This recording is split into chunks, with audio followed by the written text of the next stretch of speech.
ايه هو الالفا ليبويك اسيد؟ الالفا ليبويك اسيد هو مضاد اكسده قوي بيتم انتاجه بشكل طبيعي في الجسم، وكمان موجود في بعض الاكلات زي السبانخ والبروكلي واللحوم الحمراء والطماطم. وظيفته الاساسيه انه بيساعد الجسم في تحويل الجلوكوز لطاقه، وبيحمي الخلايا من التلف التأكسدي اللي بيحصل بسبب الشوارد الحره. طب ايه مميزاته وفوائده؟ واحد، تحسين حساسيه الانسولين، هو بيقلل مقاومه الانسولين وده بيفيد مرضى السكر النوع الثاني لانه بيساعد في تقليل مستوى السكر في الدم. اتنين، حمايه الاعصاب وتحسين الاعتلال العصبي، بيستخدم في علاج التهاب الاعصاب السكري، وده بيساعد في تخفيف التنميل والحرقان اللي بيحصل في الاطراف لمرضى السكر. تلاتة، هو مضاد اكسده قوي، بيقلل الاضرار طبعا اللي بتحصل للخلايا بسبب الشوارد الحره، وده بيخليه طبعا مفيد جدا في الحمايه من الشيخوخه وامراض زي الالزهايمر. طب أربعة، تحسين صحه الجلد، هو بيساعد طبعا في تقليل التجاعيد وعلامات التقدم في السن لانه بيحمي الكولاجين من التلف. خمسة، تحسين الاداء الرياضي، هو بيساعد في تقليل الاجهاد التاكسدي اللي بيحصل بعد التمرين، وده ممكن يحسن من استشفاء العضلات. ستة، دعم صحة الكبد، ليه دور مهم جدا في تقليل التهاب الكبد الدهني خاصة عند مرضى السمنة ومقاومة الأنسولين.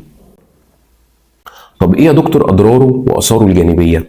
واحد، هبوط السكر في الدم، لأنه طبعا بيحسن حساسية الأنسولين فممكن يخفض السكر بزيادة، وده خطر لو حد بياخده مع أدوية سكر بدون متابعة. اتنين، مشاكل في الجهاز الهضمي، في بعض الناس بيجي لها غثيان ومغص وإسهال وحموضة. ثلاثة، خطر التفاعل مع بعض الأدوية، يعني ممكن يتفاعل مثلا مع أدوية السكر أو أدوية الغدة الدرقية وبعض الأدوية العلاج الكيماوي.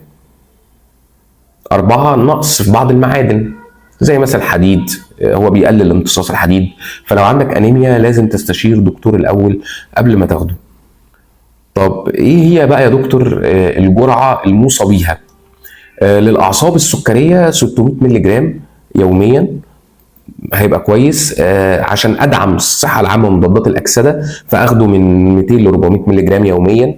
عشان يساعدني في انقاص الوزن وتحسين التمثيل الغذائي بيكون من 300 ل 600 مللي جرام يوميا. مهم جدا، الجرعه بتتحدد حسب الحاله الصحيه، ويفضل طبعا استشاره الطبيب قبل الاستخدام خصوصا لو بتاخد ادويه تانية. طب هل يا دكتور ينفع اخده من الاكل بس؟ الالفا ليبويك اسيد موجود في الاكل بس بكميات صغيره جدا، عشان كده معظم الناس بتاخده في شكل مكمل غذائي لو محتاجين جرعات علاجيه. الخلاصه الالفا ليبويك اسيد هو مضاد اكسده قوي، بيساعد في تقليل مقاومه الانسولين وحمايه الاعصاب وتحسين صحه الجلد وتقليل الالتهابات. هو امن بجرعات معتدله، بس لازم يتاخد بحذر مع مرضى السكر او اللي عندهم نقص حديد.